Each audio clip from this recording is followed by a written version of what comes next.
I woke up to the steady hum of an air conditioner and the sharp scent of antiseptic. For a moment, I couldn't remember where I was. The ceiling above me was unfamiliar, a grid of white acoustic tiles illuminated by fluorescent lights that buzzed softly overhead. My head throbbed with a dull, persistent ache, and my mouth felt dry enough to taste the bitterness of whatever had knocked me unconscious. I tried to sit up, but a wave of dizziness forced me back against the pillow. My heart began to race as fragments of memory returned. The annual Blue Ridge Freight Solutions Client Summit, the ballroom at the Charlotte Grand Hotel, a conversation about regional expansion contracts, a glass of sparkling water in my hand, Melissa smiling at me from across the room, Ethan standing near the stage, then the room spinning, darkness. I closed my eyes and took a slow breath, willing the nausea to pass. That's when I heard voices outside the door. The medical room wasn't fully closed. A narrow strip of light cut across the floor beneath it, and through the small gap near the frame, I could hear every word. At first I assumed it was a nurse speaking with one of my coworkers. Then I recognized the woman's voice. Melissa Grant, Executive Coordinator, Ethan's assistant for the last 3 years. "Are you sure she drank all of it?" she asked quietly. Every muscle in my body went rigid. A few seconds later, I heard my husband's voice. Calm, confident, familiar. "Relax," Ethan said, followed by a soft laugh that sent a chill through my entire body. "By tomorrow morning, this company will finally be ours." For a second, I wondered if I was still unconscious. Maybe I was dreaming. Maybe whatever medication they had given me was distorting reality. But then Melissa spoke again. What if she remembers something?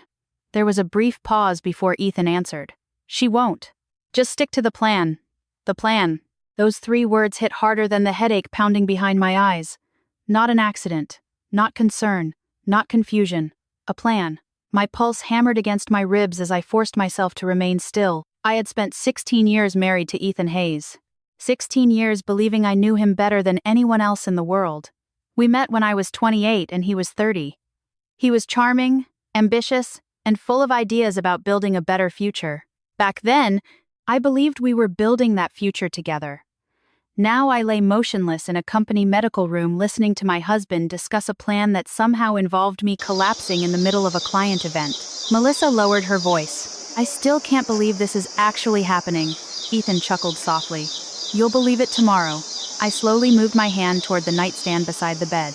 My phone was there. Whoever brought me here had placed it within reach. I picked it up carefully and glanced at the screen.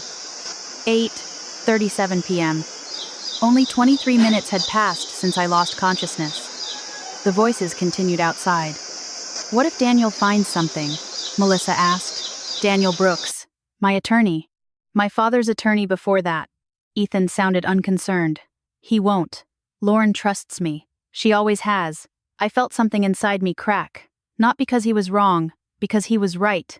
I had trusted him. Completely. I unlocked my phone and opened my messages.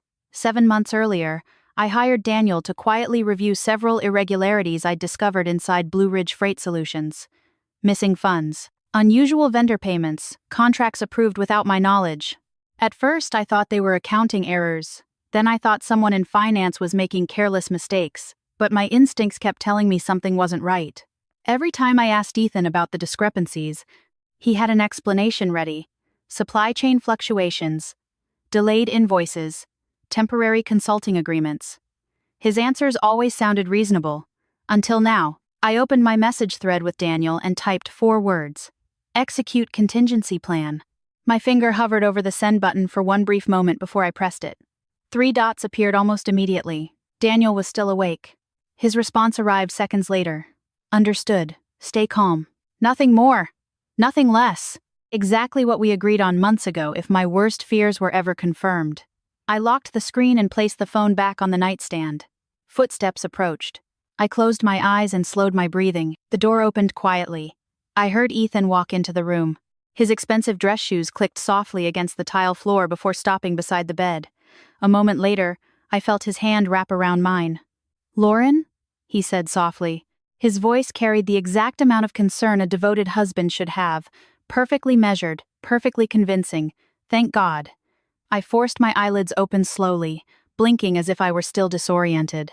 Relief spread across his face so naturally that, if I hadn't heard the conversation outside, I would have believed it completely. "You scared me," he said, squeezing my hand gently. I looked at him carefully, his gray suit, his loosened tie, the wedding band on his finger, the tiny scar above his eyebrow from a college football injury. Everything looked exactly the same, and yet nothing had ever felt more unfamiliar. "What happened?" I asked weakly. Ethan offered a reassuring smile. "You fainted during the event. The nurse thinks it was exhaustion." Exhaustion. The explanation was already prepared. "You've been working too hard lately," he continued. "You need to slow down." I almost laughed. Instead, I nodded slowly. "Melissa was really worried about you." The irony nearly made me choke. Melissa worried. Right. A nurse entered a moment later. Her badge identified her as Angela Morris. She checked my blood pressure, asked a few questions about dizziness and nausea, and told me my vitals looked stable. Ethan stayed beside me the entire time, his hand resting lightly on my shoulder. The caring husband, the supportive partner. Anyone walking into that room would have admired him. Eventually, Angela left us alone. Ethan checked his watch. "I should go make sure the rest of the summit wraps up smoothly." I nodded. "Okay." He leaned forward and kissed my forehead. "I love you." The words landed like broken glass. Not because I believed them. Because I used to. "I love you too," I whispered. The lie tasted bitter.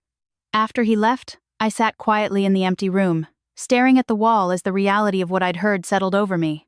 Part of me wanted to run after him and demand answers. Part of me wanted to scream, but anger makes people reckless. And I couldn't afford to be reckless. Not now. Not when I finally understood that whatever Ethan and Melissa were planning had been in motion long before tonight. At 9:42 p.m., my phone buzzed. "Daniel." I answered immediately. "Lauren." His voice was calm but urgent. "You were right." A cold wave moved through my chest. "What did you find?" He paused. "The financial discrepancies aren't the real problem." I gripped the edge of the bed. "What do you mean?" Another pause. "Lauren, I think someone is trying to remove you from the company." The room suddenly felt colder. "What do we do now?" His answer came without hesitation. "Exactly what we planned." Outside the small medical room window, the lights of Charlotte stretched into the darkness. Traffic moved steadily along Interstate 277. People were driving home, meeting friends for dinner, living ordinary lives. Mine had changed forever in less than 30 minutes. And somewhere inside the hotel, my husband believed tomorrow morning would belong to him. I didn't sleep that night. Ethan insisted on driving me home just after 10, playing the role of the concerned husband so convincingly that I almost admired the performance. Almost. He kept one hand on the steering wheel and the other resting lightly on my knee as we drove through downtown Charlotte. The city lights reflected across the windshield while he talked about ordinary things. The turnout at the summit, a new client from Atlanta, a restaurant he wanted us to try the following weekend. I responded when necessary, careful to keep my voice steady. Every word felt surreal. Less than an hour earlier, I had overheard him discussing a plan to take control of my company, and now he was asking whether I wanted Italian or sushi for dinner later in the week.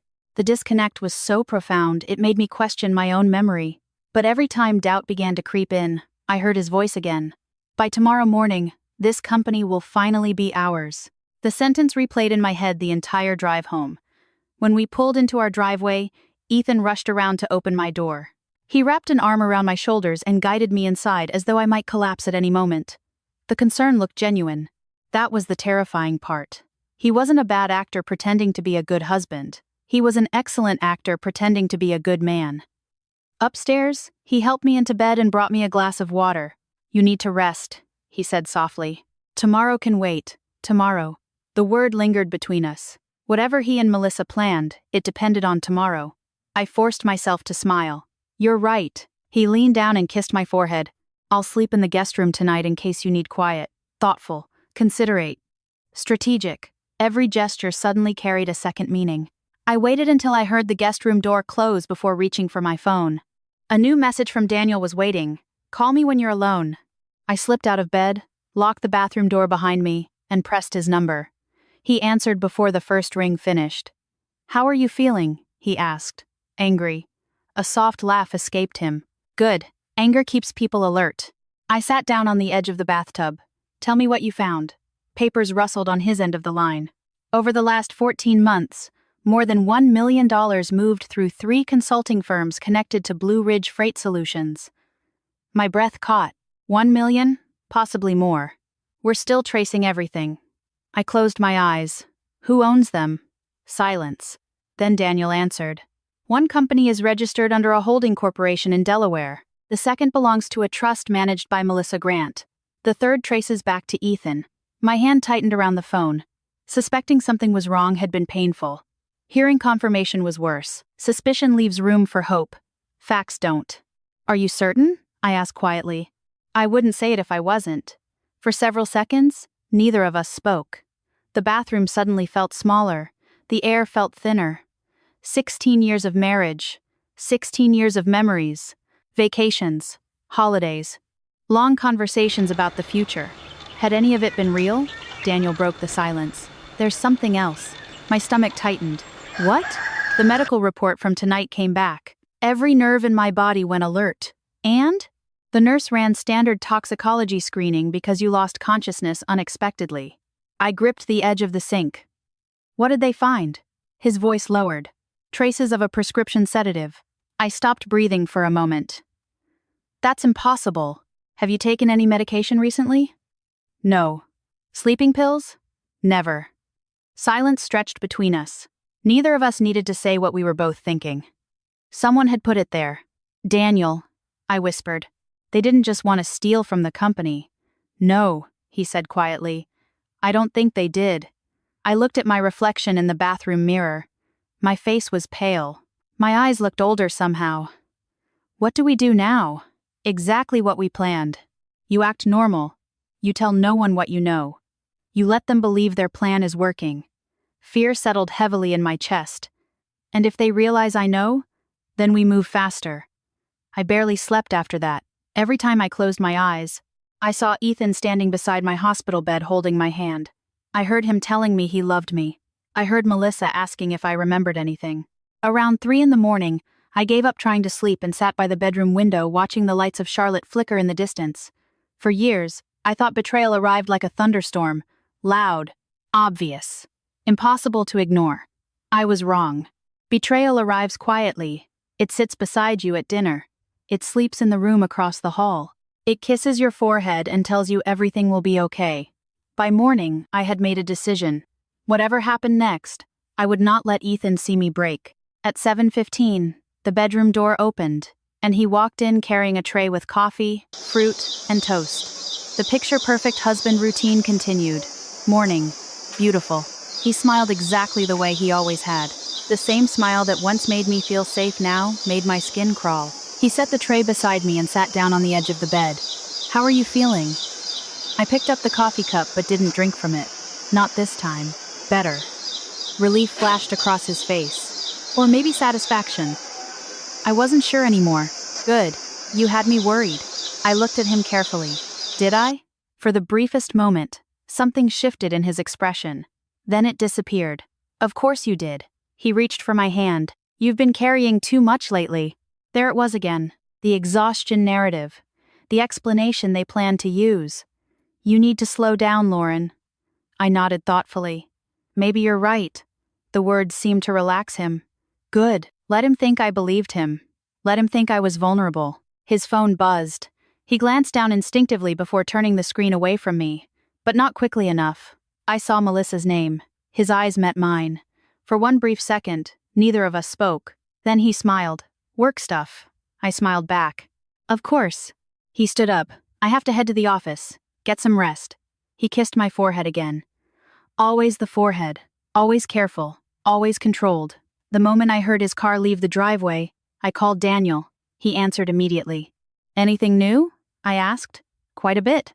I moved to the kitchen table and opened my laptop. Outside, a neighbor walked her dog while a delivery truck rolled slowly down the street. Ordinary life continued around me while mine quietly fell apart. We traced another $300,000 this morning, Daniel said. Transferred over the last 6 months. I stared out the window. How much did they take altogether? At least $1.3 million. The number hit me like a physical blow. And there's more. I closed my eyes. Of course there is. Ethan requested an emergency board meeting for Monday morning. My pulse quickened. Why? Officially? To discuss succession planning and operational continuity. The meaning was clear. They were moving faster than expected. Whatever happened at the summit had accelerated their timeline. Ethan wasn't just stealing money. He was preparing to remove me from my own company. Daniel? I asked quietly. How worried should I be? He didn't answer immediately. When he finally spoke, his voice was calm but firm. Lauren, I don't think they want to take your job. I felt a chill spread through my body. Then what do they want? Another pause. I think they want to make sure you never get it back. I barely slept after reading Daniel's message. Every time I closed my eyes, I saw the highlighted line on the toxicology report. Zolpidem. Prescription strength. Prescribed to Melissa Grant. By dawn, I had accepted a truth I spent the entire night trying to avoid. Ethan and Melissa hadn't simply stolen money from Blue Ridge Freight Solutions. They had crossed a line that couldn't be explained away as desperation, bad judgment, or financial pressure. Someone had put a sedative in my drink, and the only reason I was alive to question it was because the dosage hadn't worked exactly as intended. I stood alone in the kitchen, staring out at the quiet Charlotte neighborhood as sunlight crept across the lawns and driveways. A man jogged past with his dog. A school bus stopped at the corner. Life moved forward with a normalcy that felt almost cruel. My life had split into two versions overnight. There was the life I thought I had and the life I had actually been living. Ethan came downstairs just after 7 wearing a navy suit and carrying his laptop bag. He smiled when he saw me. You're up early. I turned toward him, matching his smile with one of my own. Couldn't sleep much. Concern crossed his face instantly. Still feeling dizzy? There it was again. The script. The exhaustion narrative. The concern carefully designed to reinforce it. I shook my head. Just tired. He stepped closer and kissed my forehead. Maybe you should skip the office today. I was thinking the same thing. Relief flickered across his expression before disappearing. If he noticed my sudden agreement, he didn't show it. Good idea, he said. Get some rest. I'll handle everything. Everything. That was exactly what he wanted. He picked up his coffee mug from the counter and headed toward the garage. Before leaving, he turned back toward me. Try not to worry about Monday's board meeting. I'll make sure everyone understands you need time to recover. The message was subtle, but the meaning wasn't. He was already preparing the board to see me as unstable, overworked, and incapable of leading the company. I nodded. Thank you. He smiled one last time before walking out the door. I waited until I heard his car pull away before calling Daniel. He answered immediately. How did he seem? Confident. Good, Daniel said. That means he doesn't know what we know. I sat down at the kitchen table with my laptop. Tell me everything. Papers shuffled on the other end of the line. We traced the shell companies. My pulse quickened. And? 3 entities. Ridgeway Consulting, Easton Freight Advisors, Summit Strategic Partners. I opened a blank notepad and wrote down the names. How much money moved through them? Just over $1.6 million over 14 months. I stared at the numbers on the page. How did no one notice? Daniel sighed. Because whoever designed this knew exactly how to avoid detection. The transfers were small enough to look like consulting expenses and spread across multiple departments. Who owns them? Officially? Different holding companies in Delaware and Nevada. Unofficially? He paused. They're connected to Ethan and Melissa. I closed my eyes. How? Shared mailing addresses, common account managers, digital signatures. We have enough to establish a pattern. I forced myself to stay focused. What about Melissa? What about her? Were they having an affair? Silence filled the line for several seconds. I already knew the answer before Daniel spoke. Yes. The word landed harder than I expected. The missing money, the lies, the manipulation. Somehow, this hurt differently. Not because I loved Ethan. I wasn't sure what I felt anymore. It hurt because it explained so many things I had ignored for years. The late meetings. The business trips that ran longer than expected. The private jokes between them during company events. The way Melissa always knew things before anyone else. The signs had been there. I simply didn't want to see them. How long? I asked quietly. At least 18 months. I looked down at my wedding ring. For a moment, I couldn't speak. Daniel's voice softened. Lauren? I'm here. I know this is difficult. I laughed softly. The sound didn't even feel like mine. You know what's strange? The affair doesn't even surprise me anymore. Why? I twisted the ring slowly around my finger. Because once you realize someone is capable of one betrayal, every other betrayal becomes easier to believe. Daniel let the silence sit for a moment. Then his tone shifted back to business. There's something else. My stomach tightened. What now? Ethan moved the board meeting up. I sat upright. What? It's no longer Monday morning. It's tomorrow at 9. My heart started pounding. Why? Because he's running out of time. Daniel's voice sharpened. Someone inside the company requested archived financial records yesterday afternoon. We think Ethan suspects people are asking questions. Fear spread through me. Can he get rid of evidence? He's already trying. I stood and walked toward the window. What do we have? Enough to know he's stealing, not enough to stop him publicly. Then what are we missing? Daniel hesitated. Proof connecting Melissa to the sedative. I closed my eyes. The prescription report isn't enough? Not by itself. We need evidence she administered it. I looked out at the empty driveway where Ethan's car had been parked an hour earlier. What happens if we don't find it before tomorrow? Daniel didn't answer immediately. When he finally spoke, his voice was careful. Then Ethan will try to convince the board to place you on medical leave and transfer operational authority to him temporarily. And temporary becomes permanent. Exactly. I sat back down and pressed my fingers against my temples. Every move they made suddenly made sense. The sedative, the concern about my health, the emergency meeting. They weren't improvising. They were following a timeline. Daniel cleared his throat. There's one more thing you need to know. I braced myself. What? Melissa accessed the executive conference room security system 2 hours before the summit. I froze. Why? We don't know yet. A notification appeared on my laptop screen. An internal company email. Emergency board meeting. Mandatory attendance. Agenda.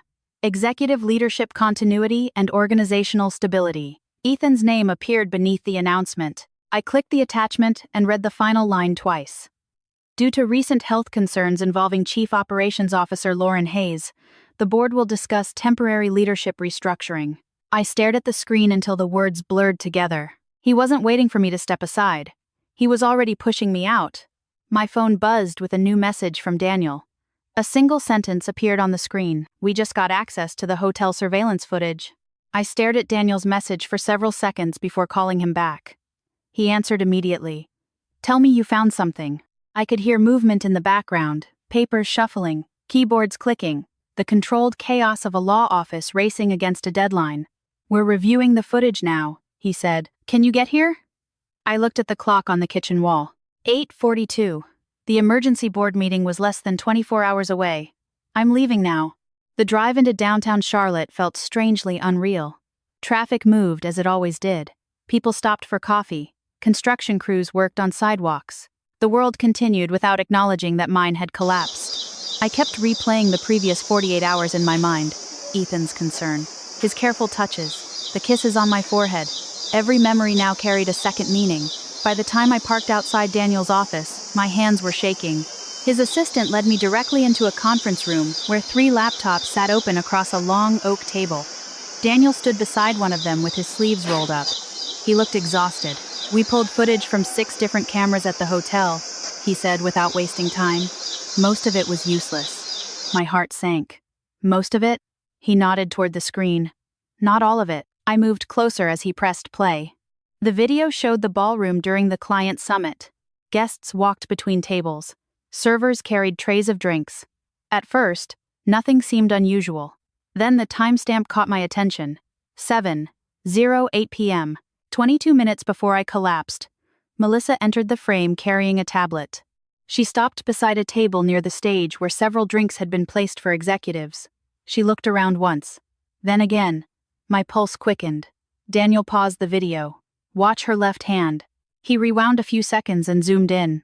The image became grainy but clear enough to see what happened next.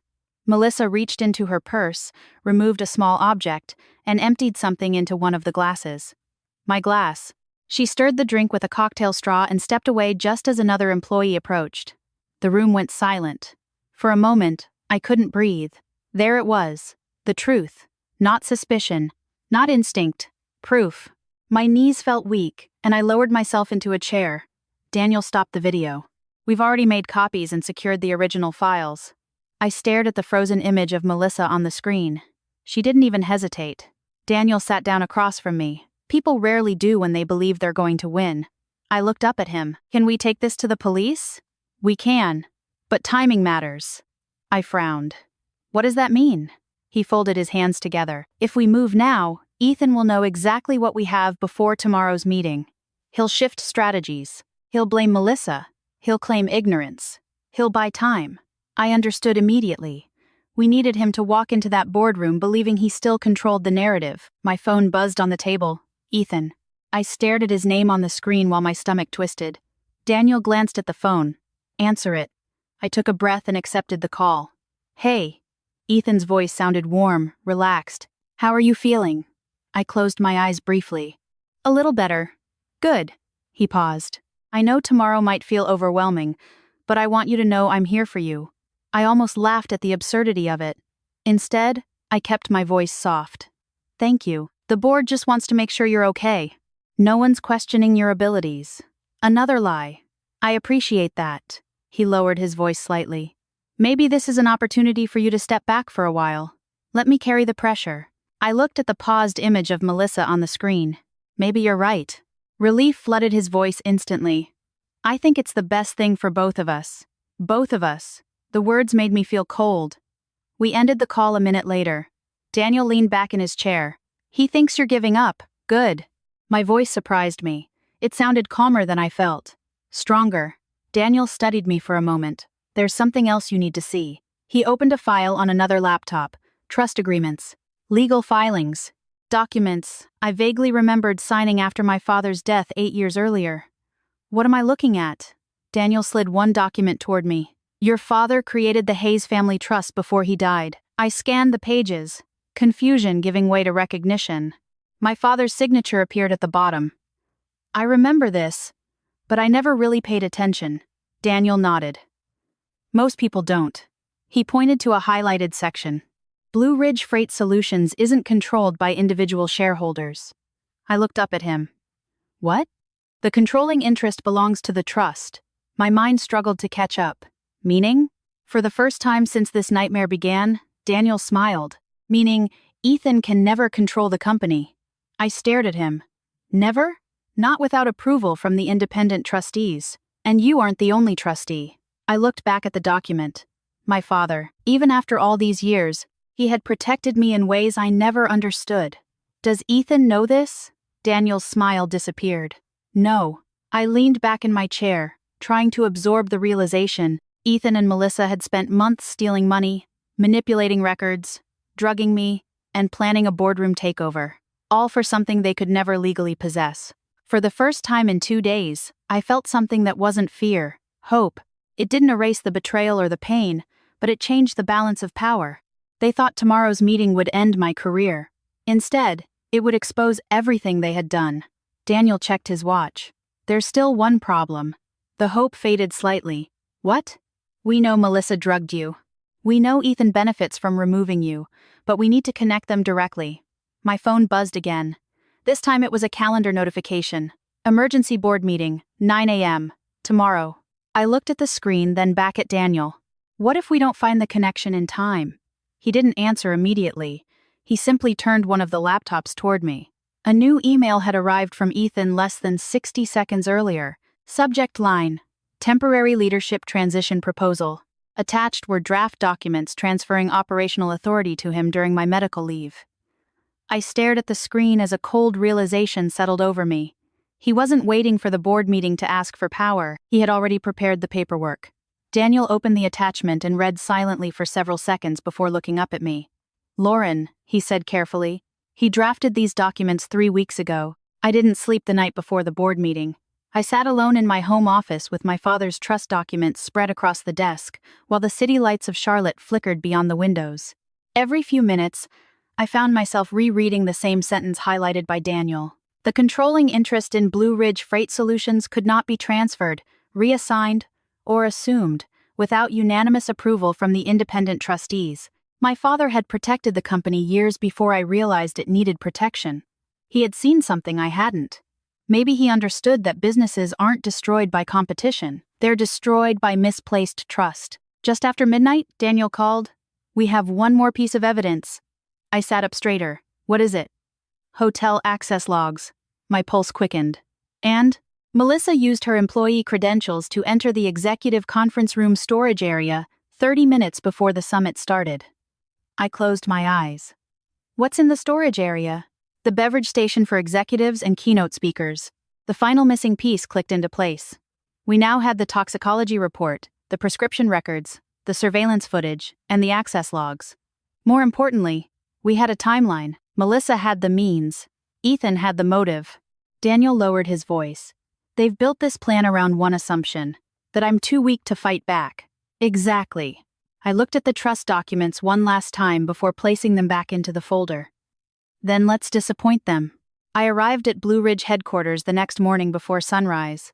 The parking lot was nearly empty except for a few executive vehicles parked beneath the security lights. I sat inside my car for a moment, staring at the glass building I had spent nearly 2 decades helping to build. I started at Blue Ridge as an operations analyst at 26. I worked weekends, missed holidays, and sacrificed more evenings than I could count. Every major system upgrade, every expansion contract, every logistics network improvement carried pieces of my life inside it. Today, I was walking into the building to defend it from the man I married. Daniel was already waiting in the lobby carrying a black portfolio case. He looked tired but focused. "You ready?" he asked. I shook my head. Not even close. He smiled faintly. Good. People who aren't nervous before moments like this usually don't understand what's at stake. We took the elevator to the executive floor in silence. At 8:45, board members began arriving. Some had known my father. Others had watched me grow within the company over the last 18 years. Their expressions carried varying degrees of concern and uncertainty. Rumors travel quickly in business, especially when the chief operations officer collapses during a major client event. Everyone knew something unusual was happening. No one knew how unusual. At exactly 9 o'clock, Ethan entered the boardroom with Melissa beside him. They looked calm, confident. Melissa carried a tablet and several folders. Ethan wore his favorite charcoal suit and the silver watch I gave him for our 10th anniversary. For a brief moment, I wondered if he remembered that. Then I realized it no longer mattered. The chairman called the meeting to order. Ethan stood immediately. "Before we begin," he said, "I'd like to address concerns regarding Lauren's health." His voice was steady and compassionate, perfectly measured. As many of you know, Lauren experienced a medical episode during our client summit. While we're all relieved she's recovering well, I believe it's our responsibility to ensure operational stability during this challenging time. Several board members nodded sympathetically. Ethan continued.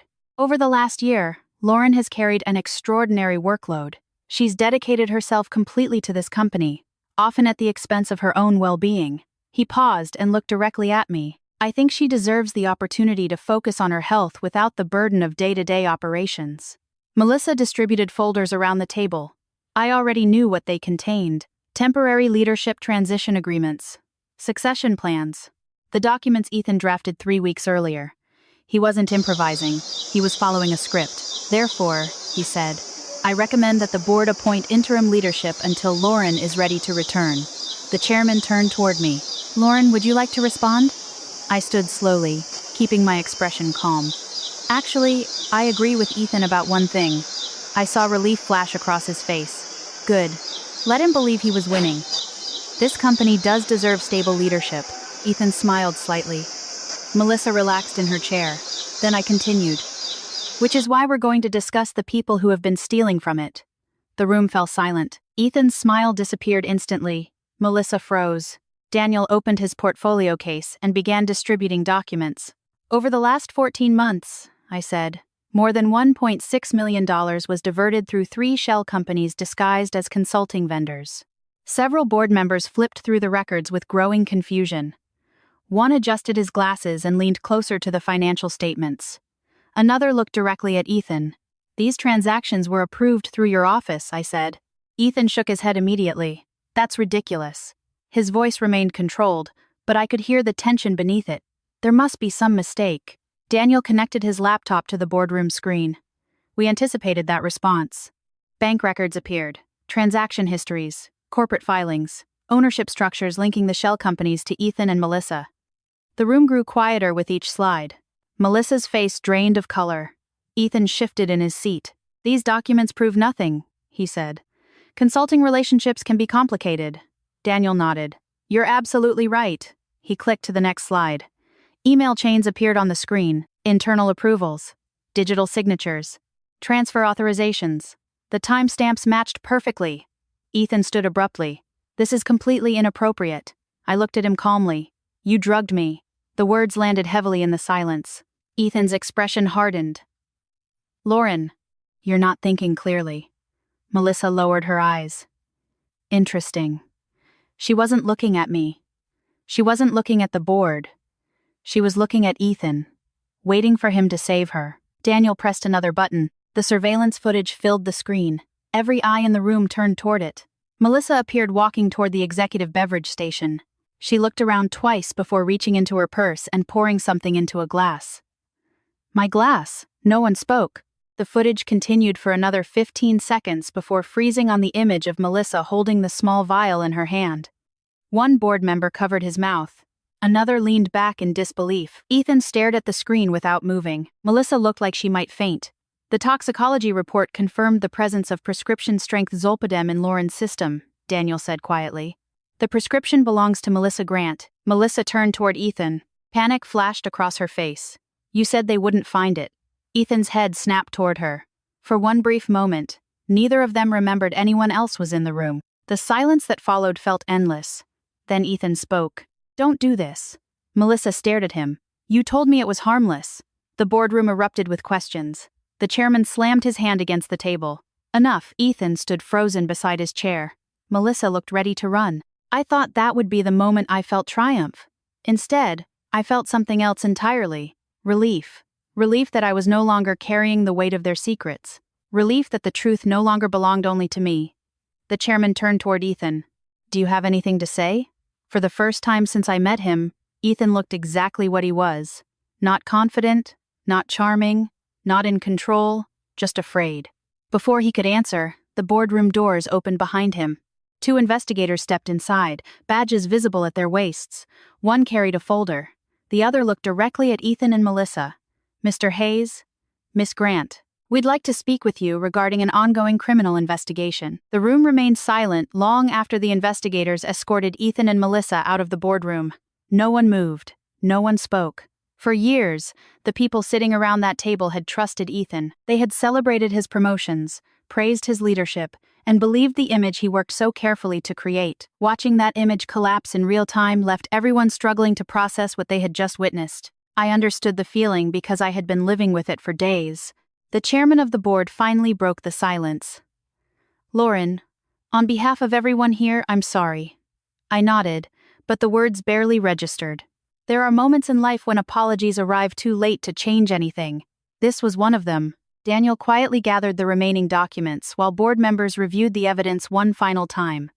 The vote to remove Ethan from all executive responsibilities was unanimous. His access to company systems was revoked immediately. Melissa's employment was terminated on the spot. An independent forensic accounting firm was authorized to conduct a full review of every financial transaction approved during the previous 3 years. As the meeting ended, several board members approached me individually. Some apologized for not noticing the warning signs. Others admitted they had questioned my judgment when Ethan began raising concerns about my health. I thanked them politely, but I wasn't interested in blame anymore. The truth had already done what it needed to do. 2 hours later, I sat alone in my office for the first time since the summit. The room looked exactly the same as it had a week earlier. Family photos still lined the bookshelf. The framed certificate from my first promotion still hung beside the window.